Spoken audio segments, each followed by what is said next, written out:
Mardi soir, regardez la banderole qui a été déployée lors d'un match de football. Voyons à nouveau s'affronter Liverpool et le Real. Une banderole qui visait les ministres français des Sports et de l'Intérieur, nés de Pinocchio, accusation de mensonge, c'était le 28 mai dernier, et la pilule du fiasco du Stade de France, vieille de 9 mois. Charlotte Dornelas ne passe toujours pas. Pourquoi? C'est vrai qu'on s'est rendu compte que certains supporters, en l'occurrence ceux du Real Madrid, du Real et de Liverpool, avaient la mémoire un peu plus longue que nous. Nous, l'espace médiatique qui n'a parlé que de ça pendant quelques jours et qui n'a pas tellement suivi l'histoire. Souvenez-vous, au début, il faut juste faire un rapide retour en arrière. Il y avait la version officielle qui était les supporters anglais, c'est le fiasco, c'est eux. C'était donc les supporters britanniques. Il y avait un relais assez sage médiatique de la parole officielle sur ce qui s'était passé dans la soirée. Et il y avait quelques trublions, parmi lesquels nous étions, qui disaient: est-ce que vous êtes sûr que ça s'est bien passé comme ça? Puisque les témoignages accumulés nous racontent une toute autre histoire, que ce soit du côté policier, du côté supporter. Et là sont sorties les accusations habituelles. On était d'extrême droite d'un côté, on était mauvais coucheur de l'autre, évidemment anti-Seine-Saint-Denis. Enfin, vous aviez tout. Il n'y avait pas récupération? Il y avait de la récupération, évidemment, ça va sans dire. Oui, Ça va sans dire, il y avait de la récupération. Et donc, quelques mois après, tout le monde est bien calmé. Il se trouve qu'il y a un rapport qui a été fait par des instances lancées par l'UEFA elle-même pour savoir ce qui s'était passé dans la soirée. Et là, ça n'intéresse plus grand monde. Alors, il y a des papiers qui sont sortis, et journalistes du Monde notamment qui ont eu accès au rapport intégral qui fait 200 pages, qui l'ont détaillé. Et ce rapport est très intéressant sur ce qui s'est passé dans la soirée, puisque ça n'est pas du tout l'histoire officielle qu'on nous a servi dans les jours qui ont suivi. Donc même quelques mois après, il me semblait intéressant de se pencher dessus, notamment, parce que la vérité de ce qui s'est passé dans cette soirée nous intéresse, deux, les raisons de ce qui s'est passé restent valables aujourd'hui, trois, il y a la Coupe du Monde de rugby et les Jeux Olympiques qui arrivent, donc c'est évidemment une question, la question de l'encadrement, on va dire, des événements sportifs, qui va se poser à nouveau. Or, à l'époque, on avait le préfet qui avait reconnu, alors j'ai noté les phrases exactes, que la responsabilité des Anglais avait été un peu exagérée. Bon, ça, c'était quelques semaines après, entre deux déclarations, un peu exagérées. La ministre des Sports avait, au plein cœur de l'été, présenté des timides excuses en disant: oui, bon, on n'aurait peut-être pas dû parler comme ça. Le ministre de l'Intérieur, on l'a pas trop entendu dans la foulée, alors que c'était le plus véhément sur le sujet. Et personne n'a repris ces accusations pour ce qu'elles étaient et n'a rendu justice. Alors on comprend bien qu'il y a les supporters, la pilule est assez mal passée, étant donné la soirée qu'ils ont passée, se faire en plus accuser d'être responsables, d'avoir été agressés, de ne pas avoir pu rentrer dans le stade, d'avoir reçu les gaz lacrymaux des policiers qui étaient prévus pour des émeutes qui n'ont pas eu lieu et donc inadaptés aux émeutes qui ont eu lieu. On comprend qu'être en plus accusé de la responsabilité de son agression, c'est assez désagréable. Surtout que ce rapport est sorti il y a 10 jours et que les supporters, eux, ont dû suivre un peu ce qu'il y avait dans le rapport. Ils savent exactement. Donc, j'ai vu certains relais, on va dire, du rapport, notamment dans la presse écrite, expliquer ils accusaient les ministres d'avoir menti, notamment dans le stade. Alors, pour être très exact sémantiquement, ils n'accusent pas les ministres d'avoir menti. Ils se basent sur un rapport pour exposer un mensonge, en l'occurrence de certains ministres, qui est désormais absolument renseigné. C'est deux choses un peu différentes. C'est parce que quand on dit il accuse un tel de mentir, la charge repose sur lui. Or là, on a des faits bien établis qui sont accessibles à tous. Si j'ai bien compris, vous allez nous démontrer que le gouvernement a menti en vous basant sur le rapport. C'est ça, c'est-à-dire que le rapport, en gros, alors il est commandé par l'UEFA, donc instance qui est accusée notamment par les supporters. Le rapport est dirigé par l'ancien ministre des Sports du Portugal et il est mené pendant 8 mois auprès de tous les protagonistes, on va dire, de la soirée. Et il est mené il y a des juristes, des universitaires, de représentants d'associations de supporters et sur la base de milliers de contributions des supporters qui étaient présents ce soir-là. Ils ont étudié au minimum 8500 contributions. Ce qui est très intéressant, et ce qui me semble le plus probant dans cette histoire, c'est qu'ils notent déjà qu'ils ont été étonnés de la convergence absolue de tous les témoignages. tous les gens qui ont écrit individuellement racontent exactement la même histoire. Donc, au bout d'un moment, moi, je veux bien qu'on laisse la place au complot. Mais là, quand il y a 8500 témoignages qui arrivent à la fois d'Espagne et d'Angleterre et qui vous racontent la même soirée, a priori, il y a quelque chose à retenir de ces témoignages. Alors, on apprend que la mise en danger, que ce soir-là, il y a eu la mise en danger de milliers de supporters qui étaient, je cite le rapport, en quasi-totalité pacifiques. Souvenez-vous de l'histoire qu'on nous a racontée. Et, nous dit le rapport, le drame a été évité. Ils nous disent qu'il y aurait dû y avoir des morts. Il a été évité grâce à une solidarité sans faille et à une capacité de discipline exceptionnelle des supporters eux-mêmes. Ce soir-là, notamment parce qu'au moment des agressions, des raids qui ont été faits, les supporters, notamment masculins, pardon aux féministes, mais se sont organisés pour essayer de défendre les plus fragiles des supporters qui étaient en train d'être pillés. La deuxième chose, pourquoi un tel fiasco? Alors là, c'est intéressant. Le rapport nous dit qu'il y a eu une mauvaise identification de la menace ce soir-là, malgré les avertissements. Alors, le rapport parle d'une menace hooligan fantasmée, je les cite encore, qui sert de matrice à toute l'organisation. En clair, tous les organisateurs se sont dit la menace, c'est le hooliganisme, parce qu'on avait déjà eu des expériences mauvaises sur ce terrain.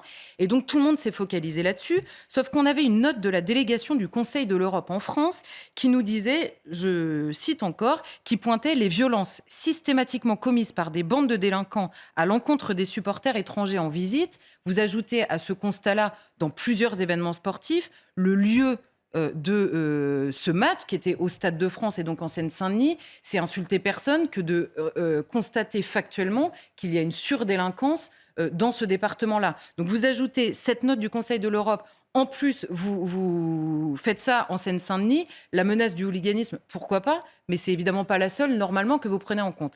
Eh bien c'est la seule qui a été prise en compte. Ensuite, on apprend dans ce rapport que les faux billets, vous savez, les fameux faux billets, étaient un prétexte. Je cite le rapport, ils nous disent ceux qui ont avancé ces chiffres ont agi de manière irresponsable afin de s'exonérer de la responsabilité des défaillances. Parce qu'il avait parlé de 30 à 40 000 faux billets. C'est ça. Alors, le ministre nous parlait de 30 à 40 000 faux billets. L'UEFA elle-même avait dénombré dans les jours qui suivaient 2500 présentations de QR code faux. Donc déjà, de 30 à 40 000, on passe à 2500. Et là, l'enquête, au bout de 8 mois d'enquête, nous dit qu'il n'y a aucune trace de la fraude massive et industrielle dont nous avait parlé Gérald Darmanin. Aucune trace. Et donc, on apprend que là, quelques mois avant le match, on avait la Fédération française de football, l'organisation du Stade de France et la préfecture qui, ensemble, s'étaient réunis pour pointer le risque de faux billets. En clair, vous avez énormément de gens, notamment de Liverpool, qui vont venir. Il y en aura plus que de billets, donc certains vont présenter des faux billets ou essayer de rentrer sans billets. À l'époque, la Division nationale de lutte contre l'hooliganisme précisait dans cette réunion que ça n'avait rien d'inhabituel et que ça ne comportait pas nécessairement de risque particulier parce qu'ils savaient le gérer. Peu importe, on est resté sur le risque unique du hooliganisme. Résultat, qu'est-ce qui s'est passé? Le dispositif de sécurité a été mis en place pour contrer des fraudeurs dont on nous disait qu'ils risquaient de ne pas exister et dont on nous dit après qu'ils n'ont pas existé. Donc ce dispositif, c'était quoi? Des cordons de vérification initialement, donc vous savez, le RER qui était en grève, donc ils ont pris un autre RER, donc ils sont passés par un autre chemin. On a mis en place des filtrages pour vérifier les billets dès le début. Et là encore, vous aviez un rapport établi par la Fédération des supporters européens qui disait attention, le risque là, c'est pas le hooliganisme ou les faux billets, c'est le risque élevé de congestion et de piétinement. Ignorer le risque, c'est le hooliganisme. Donc, en effet, il y a eu et congestion et piétinement des supporters. Ensuite, le rapport précise que les agressions des supporters, elles, ont commencé dès le début de l'après-midi et non pas en fin de soirée, comme on nous expliquait. Pourquoi? Parce que la menace n'ayant pas été anticipée, les forces de police n'étaient pas présentes le long du cortège. Donc, quand les agressions ont commencé, les forces de police ne pouvaient pas réagir.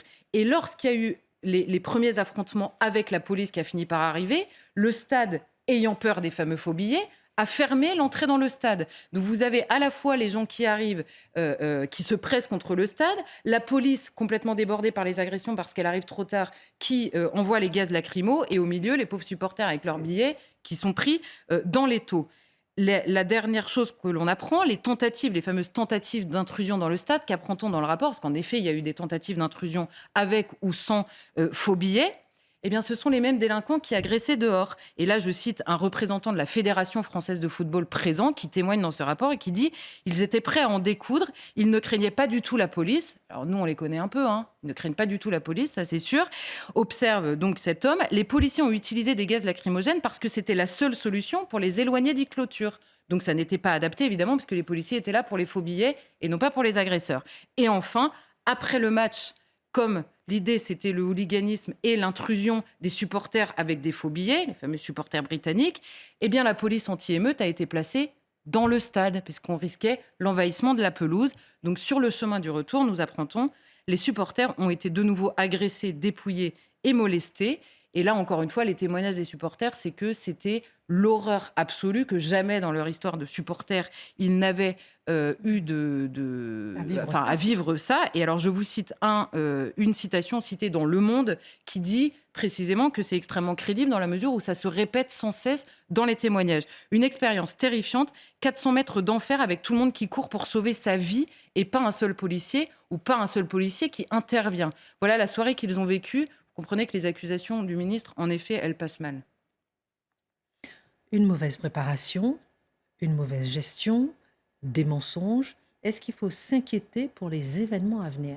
Il faut s'inquiéter pour une chose, c'est-à-dire que la ministre nous a dit qu'ils étaient au travail, qu'ils avaient bien compris, qu'ils avaient identifié tous les problèmes depuis cette soirée-là et qu'ils allaient travailler. Le seul point, à mon avis, le point essentiel, on va dire, que l'on apprend dans ce rapport, c'est que si le blocage idéologique devant le nécessaire, la nécessaire identification des risques réels, si ce blocage-là ne saute pas, alors on revivra sans cesse la même chose. Il y a 3 points extrêmement importants. Un, le rapport note donc que tous les témoignages convergent jusque dans le détail. Donc si tous les témoignages convergent pendant les 8 mois d'enquête, ils convergeaient aussi le soir même. Donc les ministres, au moment de parler, savaient que les policiers, les supporters, tout le monde racontait la même histoire déjà ce jour-là. La deuxième chose, lorsque les journalistes ont eu accès au profil des personnes interpellées, des agresseurs, et qu'ils ont dit « c'est pas exactement des supporters britanniques ». Si les journalistes ont accès aux identités des personnes en garde à vue, pensez bien que le ministre de l'Intérieur les a aussi. Donc il savait, au moment où il accusait des supporters britanniques, que ça n'était pas la nationalité,